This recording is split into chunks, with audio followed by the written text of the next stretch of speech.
안녕하십니까. 자, 2021년도 건축직 9급 건축 계획 부분 해설 강의를 좀 진행하도록 하겠습니다. 자, 먼저 이제 시험 보시느라 고생 많으셨고요.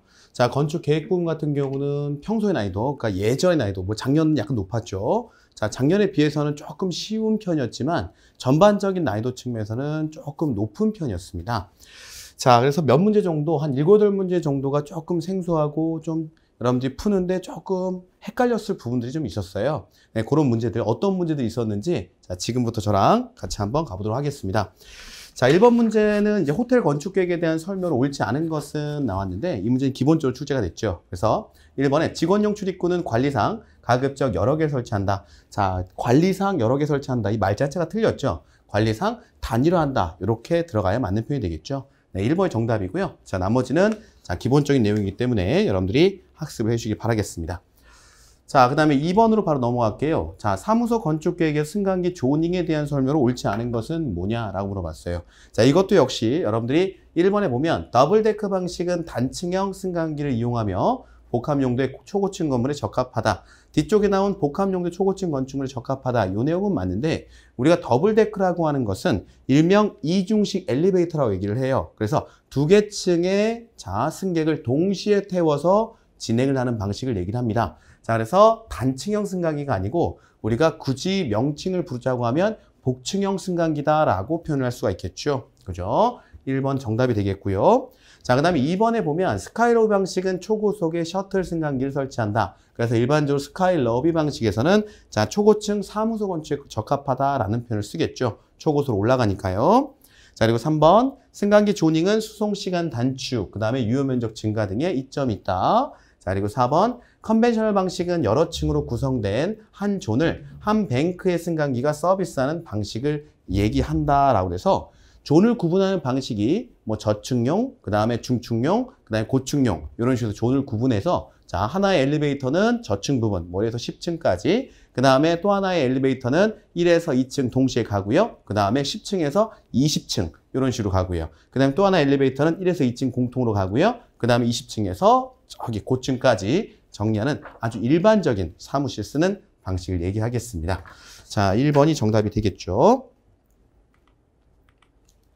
자, 그 다음에 3번 문제. 자, 이 문제도 크게 어렵지 않고 상당히 쉽게 풀었을 거예요. 그죠?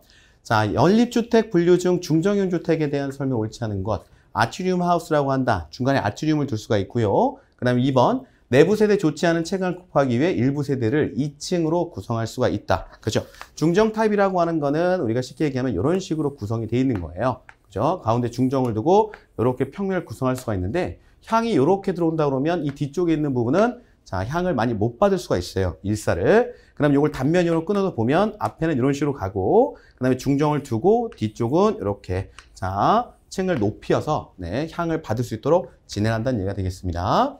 그 다음에 3번 격자형의 단조로운 형태를 피하기 위해 돌출 또는 후퇴시킬 수 있다. 좋고요. 4번 확실한 답이 있죠. 자, 경사지의 자연지형 훼손을 최소화하기 위해 많이 활용되며 한 세대의 지붕이 다른 세대의 테라스로 사용된다. 이거 뭐예요? 말 그대로 테라스 하우스죠. 테라스 하우스에 대한 자, 얘기가 되겠습니다. 자, 정답은 4번. 아주 쉽게 풀 수 있는 유형의 문제였습니다. 자, 4번도 역시 쉽게 여러분들이 학습을 많이 해놨기 때문에 크게 어렵지 않게 풀 수 있는 유형 중에 하나였어요. 자, 건축법상 주요 구조부에 속하는 것만을 모두 고르면 하고 물어봤죠. 자, 우선 내력벽은 포함이 되겠죠. 내력벽은 포함이 되고 그 다음에 작은 보는 포함이 안 되죠. 그죠? 작은 보가 아니고 우리가 포함되려고 하면 큰 보 또는 주요 보. 그죠? 네, 이렇게 들어가야 되겠고요. 자, 주계단 들어가고요. 자, 그리고 지붕틀 들어갑니다. 자, 그리고 옥외 계단은 포함이 안 되죠. 그리고 최하층 바닥도 역시 포함이 안 돼요.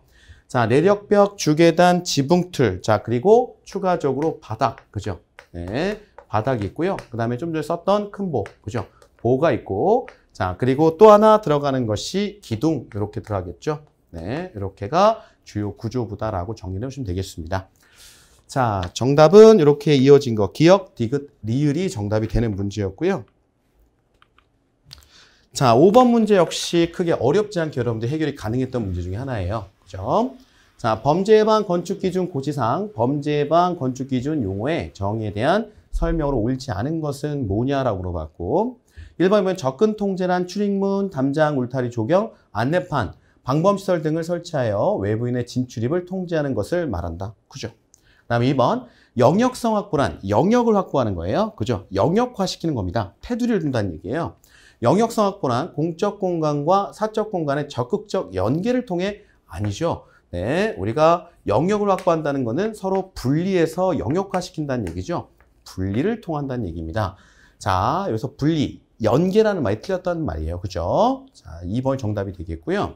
네, 3번, 활동의 활성화란 일정한 지역에 대한 자연적 감시를 강화하기 위하여 대상 공간 이용을 활성화시킬 수 있는 시설물 및 공간 계획을 하는 것을 말한다. 그죠? 자, 활동을 활성화시켜서 자연적 감시를 추구한다는 얘기예요. 자, 그리고 4번. 자연적 감시랑 도로 등 공공공간에 대하여 시각적인 접근과 노출이 최대화되도록 건축물의 배치, 조경, 조명 등을 통하여 감시를 강화하는 것을 말한다. 라는 겁니다. 자, 요 같은 경우는 CCTV 이런 것들 인공적인 감시가 아니고 자연적인 사람의 눈이 범죄자를 감시할 수 있도록 지목을 해주고 그다음에 범죄자들이 누군가가 보고 있다는 느낌을 가질 수 있도록 조명 등이나 이런 것들을 더욱더 많이 설치해주는 형태가 되는 겁니다. 자, 됐고요.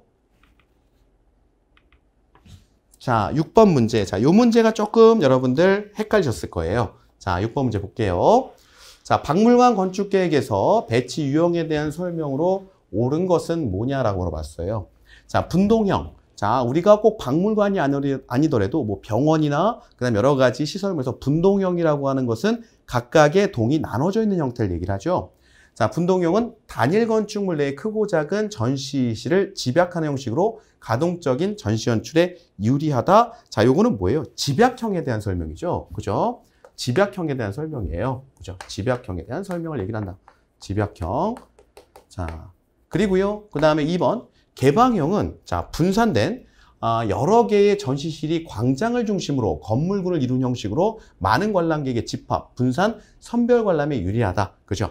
광장을 중심으로 여러 개로 분동 타입으로 되어 있는 형태를 얘기를 하는 거예요. 자, 요게 이제 분동형에 해당됩니다. 요게 이제 분동형이고요. 분동형이고, 우리가 여기는 분동형 같은 경우는 하나의 중심을 두고 이제 모여있는 형태를 얘기를 하고, 자, 그리고 개방형 같은 경우 이런 중심이 없어요. 그래서 공간의 구분 없이 퍼져 있는 형태예요. 공간 구분 없이 계획이 돼 있어요. 구분 없이 계획되어 있는 형태를 얘기를 합니다. 자, 그 다음에 3번. 자, 중정형은 중정을 중심으로, 그죠? 네, 중정을 중심으로, 자, 전시실을 배치한 형식으로 실내외 전시 공간 간 유기적 연계에 유리하다. 오케이. 3번이 정답이 되겠네요. 자, 4번. 폐쇄형은 분산된 여러 개의 전시실이 작은 광장 주변에 분산 배치되는 형식으로 자연채광을 도입하는 데 유리하다. 이거는 2번 지문하고 똑같죠? 그죠? 2번 지문하고 똑같은 내용이에요. 자, 이거는 분동형에 해당되고, 자, 우리가 박물관 건축 계획할 때 폐쇄형이라는 구분은 없습니다. 없어요. 폐쇄형이라는 구분은 없다. 자, 요 문제 좀 까다로웠어요. 네, 3번이 정답이죠. 근데 요 문제 자체도 꼭 박물관에만 여러분들이 집중하지 않고도, 자, 우리가 일반적으로, 자, 여러 가지 있죠. 공장이나, 그 다음에 병원이나, 이런 분동 타입이라고 하는 개념이 나오는 것들을 상상하면서 문제를 풀었으면 크게 어렵지 않게 문제를 해결할 수 있는 내용이었다. 자, 그 다음에 7번, 워터햄머에 대한 내용이네요. 자, 수격작용에 대한 설명으로 옳지 않은 것은 뭐냐라고 물어봤어요. 자, 수격작용은 밸브 수전 등의 관내 흐름을 순간적으로 막을 때 발생한다. 그죠? 순간적으로 막을 때 발생하는 물의 충격음을 우리가 수격이라고 하는 거예요. 그죠? 그 다음 2번. 수격작용이 발생하면 배관이나 기구류의 진동이나 소음이 발생하겠죠. 3번. 수격방지 기구, 에어챔버나 그 다음에 어레스터. 그죠? 어레스터. 이런 것들에 대한 기구를 얘기를 하는 거예요. 수격방지 기구는 발생원이 되는 밸브와 가급적 먼 곳에 부착한다? 아니죠. 자, 우리가 수격방지기라고 하는 것은 사후 발생 조치에 해당돼요. 즉, 수격이 발생한 다음에 그 물의 충격을 흡수할 수 있는 공간을 의미하고 장치를 의미합니다. 그래서 공간을 의미한다는 것은 우리가 에어챔버라고 표현을 하고 장치라고 표현하는 것을 어레스터라고 표현을 해요. 그죠? 에어 어레스터. 자, 이런 것들은 뭐냐면 충격을 받자마자 동시에 그 충격을 흡수시켜줘야 돼요. 그래서 여기는 가급적 먼 곳이 아니고 가급적 가까운 곳에 설치를 해줘야 됩니다. 3번이 정답 되겠고요. 그 다음에 4번. 수격작용을 방지하기 위하여 관내 유속을 가능한 느리게 해줘야 된다. 그렇죠? 네. 빠르게 가다가 부딪히는 것과 천천히 가다 부딪히는 것은 그 충격이 다를 거예요. 그죠? 자, 됐고요. 자, 8번 문제. 자, 요 문제도 약간 여러분들이 용어상 조금 어려웠을 거예요. 자, 볼게요. 자, 신재생 에너지에 대한 설명으로 옳지 않은 것은 뭐냐라고 물어봤고요. 1번, 재생에너지는 햇빛이나 물과 같은 자연 요소가 아닌 재생 가능한 에너지를 변환시켜 이용하는 것이다. 자, 요거를 우리가 뭐라고 그러냐면 신에너지라고 하는 거예요. 신에너지, 신에너지라고 하는 거예요. 우리가 위쪽에 문제에서 보면 신재생에너지라고 얘기를 했는데 신에너지는 자, 변환 에너지예요. 기존 화석연료를 변환한 에너지고 그 다음에 재생에너지는 자, 태양, 지열 이런 거 같은 자연 에너지를 얘기를 하는 거예요. 그렇죠? 자, 그래서 요거는 자연 에너지, 즉 자, 요거는 재생에너지라고 해놓고 뒤에는 뭐예요? 변환이죠. 변환시켜 이용하는 것, 그죠? 변환, 그죠? 변환시켜 이용하는 것이다 라고 돼 있죠. 그래서 요거는 자, 신에너지에 해당되는 내용이 되게 됩니다. 즉 자연 요소가 아닌 재생 가능 에너지를 변환시키는 것이기 때문에 이거는 신에너지에 대한 내용이에요. 그죠? 재생 에너지는 뭐다? 자연 에너지예요. 여기는 자연 요소가 아닌이라고 표현되어 있기 때문에 얘는 재생 에너지가 아니고 신에너지에 대한 내용이다. 그다음 2번, 수소 에너지와 연료 전지는 신에너지다. 그죠? 수소 에너지와 연료 전지는 전부 다 화석 연료에서 수소라고 하는 것을 리포머, 개질기를 통해서 뽑아낸 다음에 활용을 하는 놈이에요. 그죠? 이런 것들이 또 발전돼서 뭐가 나오냐면 수소 자동차가 나오는 거예요. 그죠? 이건 신에너지고요. 자, 그다음 3번, 연료 전지는 수소, 메탄 및 메탄올 등의 연료를 산화시켜서 자, 생기는 화학 에너지를 전기 에너지로 변화시키는 것이다. 자, 여기서 화학 에너지는 바로 수소 에너지를 얘기를 하는 거예요. 그 다음에 4번, 신에너지 및 재생에너지 개발, 이용, 보급 촉진법에서 신재생에너지 이용 의무화 등을 규정하고 있다. 네, 맞는 내용이 되겠습니다.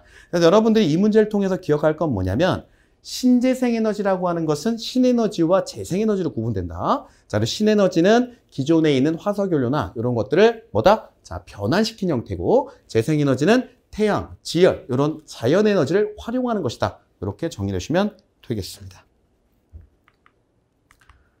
자, 9번 문제. 자, 이 문제 좀 어려웠습니다. 자, 9번 문제 보면 자, 그림의 밸브에 대한 설명으로 옳은 것은 뭐냐라고 물어봤고요. 자, 이거는 명칭과 설명이 모두 맞아야 답이 되는 형태였어요. 그죠? 자, 요 형태는 뭐냐면 바로 우리가 얘기하는 스탑 밸브 또는 글로우 밸브라고 부르는 놈이에요. 그죠? 이 형태는 뭐냐면 스탑 밸브 또는 글로우 밸브, 스탑 밸브 그 다음에 글로우 밸브예요. 이걸 다른 말로 하면 한글로 적을게요. 글로우 밸브. 자, 이 형태는 그렇습니다. 그래서 얘는 어떻게 유체가 흐르냐면 이렇게 가서 유체가 유입이 되고요. 네, 여기서 입이 되고 유입이 되고 얘가 이렇게 돌아서 이렇게 나가는 타입이에요. 이 타입은 자, 그리고 이렇게 나가기 위해서는 여기 있는 우리 시트라고 하는 거죠. 요 시트가 위아래로 움직여 주면서 열렸다가 열리면 얘가 흐르고 그 다음 밑으로 탁 닫으면 얘가 막히고 이렇게 형태가 이루어지는 형태입니다. 자, 이런 밸브 우리가 스탑 밸브, 즉 유량을 개폐한다. 스탑 밸브, 유량 조절한다. 스탑 밸브, 그 다음에 글로우 밸브라고 불러요. 이런 형태의 밸브를. 자, 그래서 문제에서는 지금 스탑 밸브, 그 다음에 글로우 밸브 2번과 4번에 그 내용이 다 나와 있고요. 근데 이 4번은 글로우 밸브라 표현해 놓고 글로우 밸브가 아닌 내용을 써놨어요. 그래서 4번은 정답이 아니고 2번이 정답이 되게 됩니다. 자, 볼게요. 2번. 스탑 밸브라고 하며 유료 폐쇄나 유량 조절에 적합하다. 2번이 정답이 되고요. 그 다음에 4번. 글로우 밸브라고 하며 쐐기형의 밸브가 오르내림으로써 유체의 흐름을 반대 방향으로 흐르지 못하게 한다. 이거는 뭐냐면 자, 글로우 밸브에 대한 설명이 아니고 체크 밸브에 대한 설명이에요. 그죠? 자, 그래서 저거는 명칭을 우리가 스탑 밸브, 글로우 밸브 둘 다 동일하게 부르는데 자, 4번은 글로우 밸브에 대한 설명이 틀렸다. 그래서 4번이 정답이 아니고 2번이 정답이라는 얘기죠. 자, 이 문제 자체는 상당히 난이도가 있는 문제입니다. 네, 2번이 정답이다. 이렇게 정리하시면 되겠습니다. 자, 흐름 방향을 좀 복습을 해주세요. 이렇게 해서 직각 방향으로 올라가서 이렇게 들어간다. 그래서 저항이 좀 세게 됩니다. 네. 자, 됐고요. 자, 그 다음에 10번 문제 한번 가보도록 할게요. 자, 10번 문제 역시 서양건축사 문제는요. 어떻게 나와도 어렵습니다. 어떻게 나와도 어려운데 자, 그나마 우리가 미스 반데르랑 그 다음에 르꼬르비제 자, 그 다음에 발터그라피우스의 자, 대표적인 형태 자, 부분을 자, 제시를 하고 있기 때문에 조금 여러분들이 푸는데 자, 푼다기보다 찍는데 자, 찍는데 그렇게 어려움이 좀 덜했을 거예요. 그죠? 자, 다음 중 근대 건축의 대표적인 건축가와 작품이 잘못 짝지어진 것은 뭐냐라고 물어봤고, 미스 반데로에, 자, 판소스트랙, 그죠? 그다음 르꼬르비제, 롱샹, 그다음 알바알토, 석 생물학 연구소. 자, 루이스 칸의 작품이죠? 네, 이거 루이스 칸이에요. 루이스 칸의 작품이고요. 3번이 정답이 되네요. 자, 발타그라피우스, 파그스 공장. 네, 널리 알려져 있는 거죠? 자, 정답은 3번. 자, 그래서 이 문제를 풀기 위해서 여러분들 미스 반데로, 르꼬르비제, 그 다음에 발타그라피우스 주요, 자, 건축가들의 작품을 어느 정도 정리가 돼 있으면 확실하지 않지만, 이 소크가 누가 한 건지 확실하지 않지만 이 3번을 찍어줄 수 있는 능력이 생길 수 있는 거예요. 자, 서양 건축사는 보통 그렇게 공부를 합니다. 네, 모든 건축가와 매칭을 할 수 없기 때문에 건축물을, 자, 주요 건축가와 그 건축가가 한, 자, 뭐예요? 작품들을 미리 그 정도의 범위를 좁혀서 공부를 해놓고, 자, 그리고 보기를 만났을 때 골라내는 거예요. 정확히 누가 한 건지 모르지만 고르실 정도. 네, 그렇게 정리하는 게 하나의 요령이 되겠다라는 겁니다. 자, 그 다음에 11번 문제 한번 보도록 할게요. 다음 설명에 해당하는 설비는 뭐냐라고 물어봤어요. 그죠? 설비 문제 많이 나오네요. 자, 건물 내부의 각 층에 설치. 여기서 벌써 끝났죠? 건물 내부의 각 층에 설치하는 게 옥내 소화전이라고 하는 거예요. 그죠? 소화전이 각 층마다 빨간색 벽에, 빨간색 형태로 벽에 붙어 있죠. 그죠? 여러분들. 자, 건물 내부의 각 층에 설치되어 화재시 급설비로부터 배관을 통하여 호수와 노즐의 방수 압력에 따라 소화 효과를 발휘하는 설비다. 소방 대상물의 각 부분으로부터, 자, 이 부분 많이 외웠을 거예요. 수평거리 25m 이하의 설비를 설치해 준다. 뭐죠? 옥내 소화전 설비. 그죠? 소방 설비 문제치고 쉽게 출제가 되었습니다. 자, 그 다음에 단지 도시계획이네요. 그죠? 도시계획 문제 쉽게 출제됐네요. 자, 다음에 설명하는 도시계획가는 누구냐? 자, 도시와 농촌의 관계에서 서로의 장점을 결합한 도시를 주장했답니다. 그 다음에 두 번째, 그의 이론은 런던 교외 신도시 지역인 레치워스와 웰윈 지역 등에서 실현되었다. 자, 결정적인 힌트가 나오죠? 내일의 전원도시, 이거죠? 전원도시론이죠? 전원도시를 출간하였다. 누구죠? 네, 전원도시론 하워드. 자, 그 다음에 13번. 이 문제도 까다로웠습니다. 그죠? 까다로웠던 문제 중에 하나예요. 자, 자연형 태양열 시스템 중 부착 온실 방식에 대한 설명으로 옳지 않은 것은 뭐냐라고 물어봤고요. 자, 부착 온실 방식은 일명 분리형이에요. 분리형. 네, 분리형이라고 하는 거는 무슨 의미냐면 거주 공간과 분리된 공간에서 태양열을 지별해 갖고 오는 거예요. 그죠? 거주 공간과 분리된 공간에서 태양열을 지별해서, 자, 공급을 해주는 거예요. 그죠?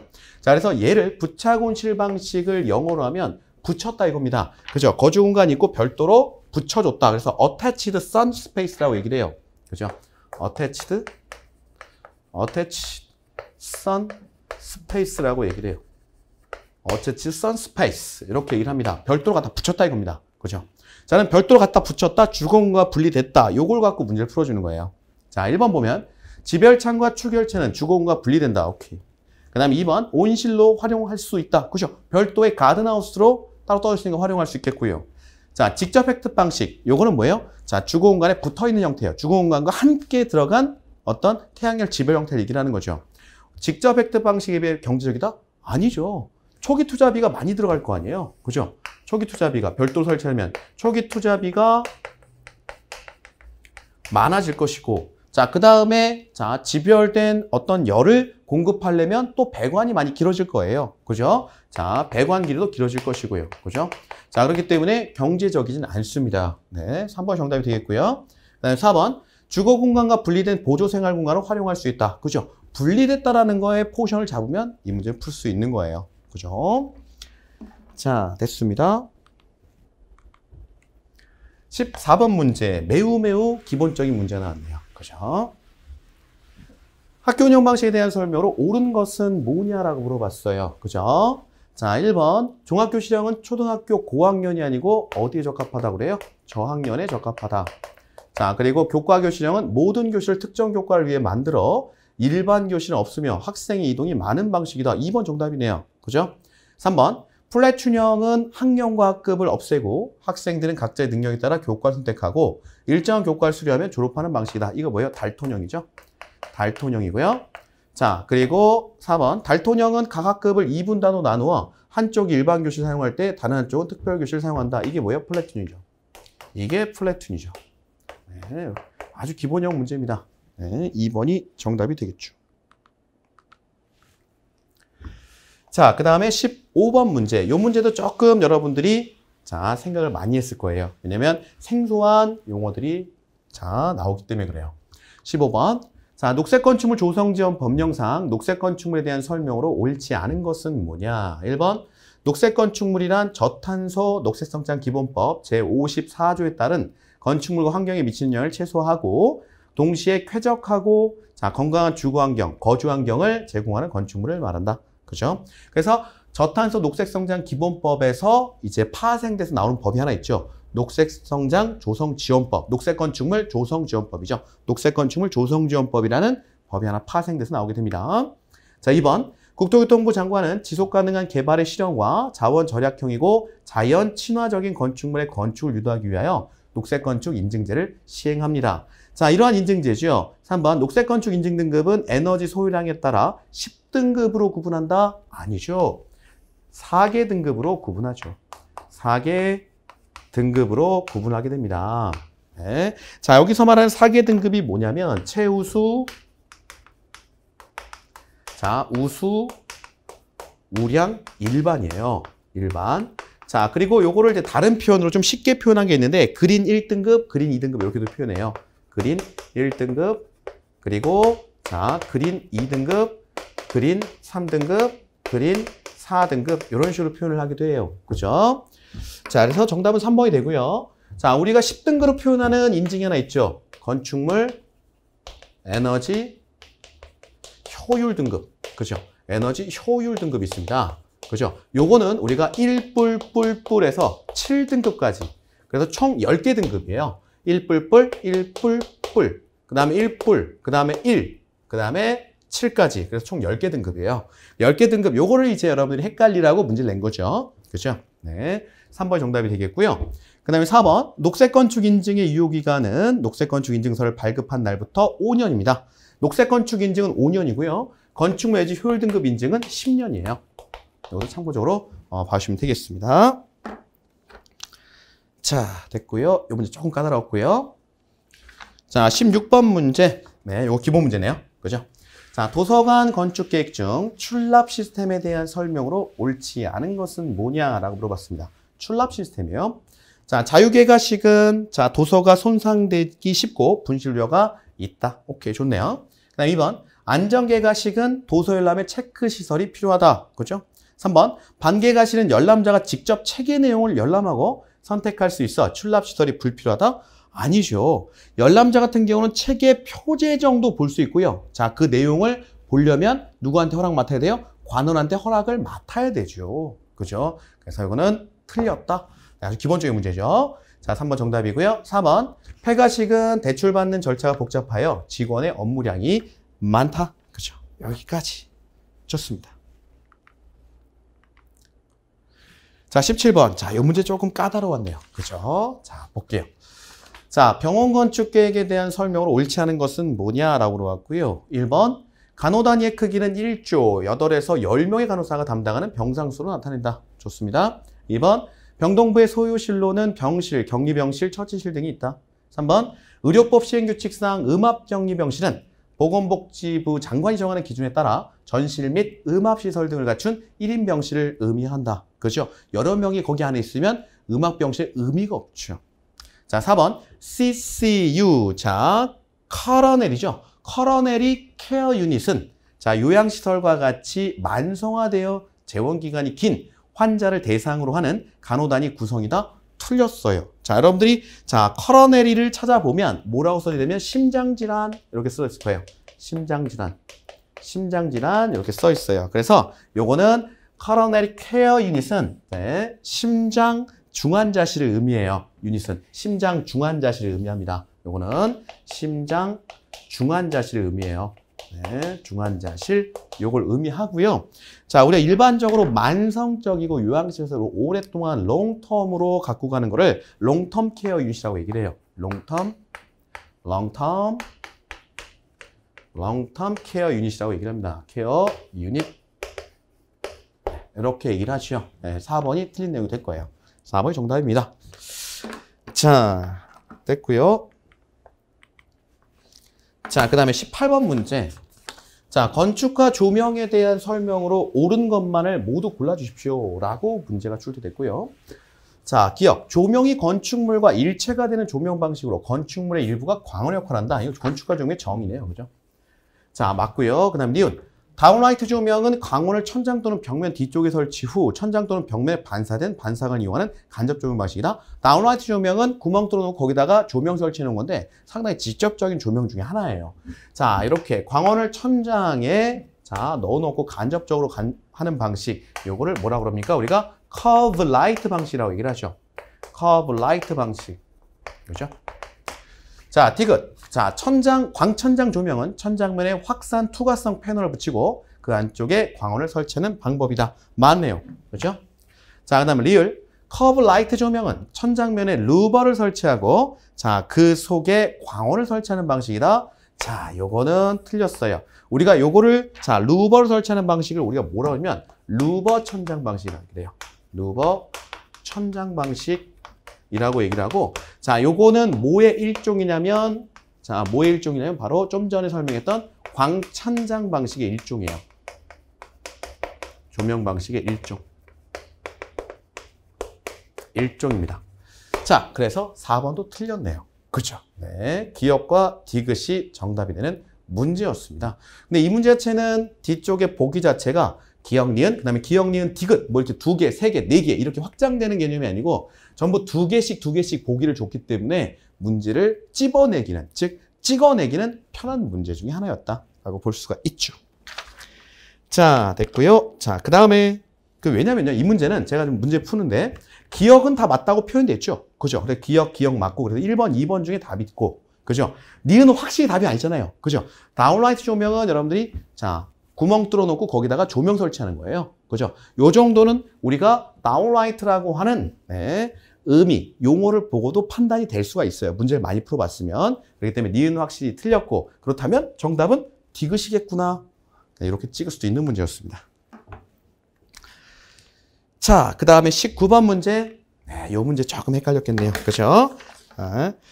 자, 기억에 해당하는 공포의 구성부재 명칭은 어떻게 됩니까? 라고 물어봤고 자, 결국 요거를 찾아라 라고 하는 거죠. 자, 지금 기둥이 있고요. 그 다음에 요게 뭐예요? 창방이죠. 창방이고, 자, 이거는 지금 주심포 짜임인 것 같아요. 주심포. 그죠? 평방이 없어요. 평방이 없고, 바로 뭐가 나오냐면, 이거를 주두라고 얘기를 하죠. 주두, 캐피탈. 그죠? 주두. 그죠? 주두, 캐피탈. 그죠? 네. 1번이 정답이 되게 됩니다. 자, 만약에 이제 다심포 짜임으로 들어왔다고 하면, 자, 요 창방 위에 주두 사이에 뭐가 들어가면 평방이 들어갈 거예요. 그죠? 정답은 1번이 되겠고요. 자, 한번 그림으로 확인해 볼게요. 자, 요 같은 경우 첫 번째 나와 있는 거. 자, 요거는 이제 주심포 짜임입니다. 주심포 짜임에 기둥이 있고요. 기둥이 있고 창방이 있고 그리고 뭐가 있어요? 요 부분이죠. 요 부분 뭐예요? 주두. 그죠?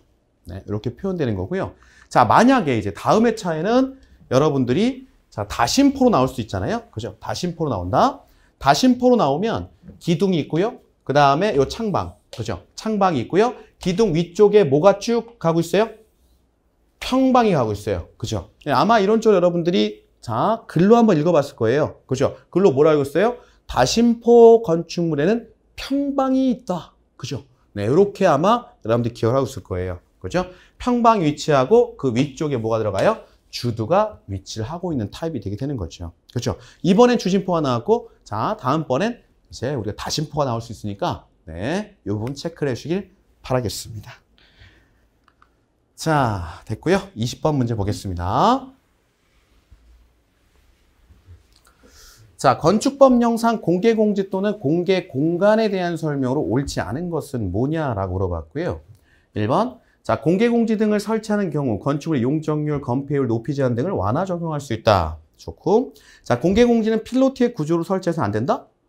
필로티 구조로 설치하고 그 사이로 사람들 왔다 갔다 하면 되는 거 아니에요. 그죠? 네, 필로티 구조로 이런 식으로 설치해놓고 사람들이 일로 왔다 갔다 하면 되는 거 아닙니까? 그죠? 그리고 이 안에 뭐 우리가 판촉 행사도 하면 되는 거 아닙니까? 그죠? 그래서 필로티 구조가 허용이 되죠.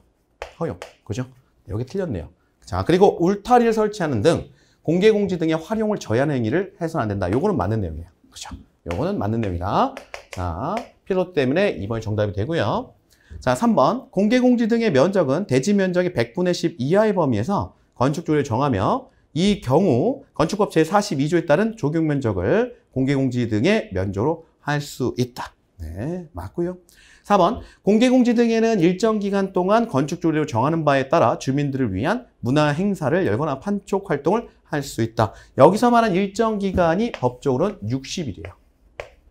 60일. 네, 그것도 좀 체크를 해주시면 되겠습니다. 얼마 60일이냐면 연간 60일이에요. 연간 60일 이내입니다. 연간 60일 이내. 연간 60일 이내입니다. 여기서 말한 일정 기간이라고 하는 것. 자, 요거까지 해서 20번까지 문제를 풀어봤고요. 자, 문제를 풀어보니까 또 쉽죠. 자, 문제를 풀어보기 쉬운데 전반적으로 처음 이 문제를, 수업 문제를 만났을 때는 몇 문제 정도는 좀 난해했을 것이다 라고 볼 수가 있습니다. 자, 제가 봤을 땐 6번 문제, 8번 문제, 9번 문제, 10번 문제, 13번, 15번, 17번, 19번.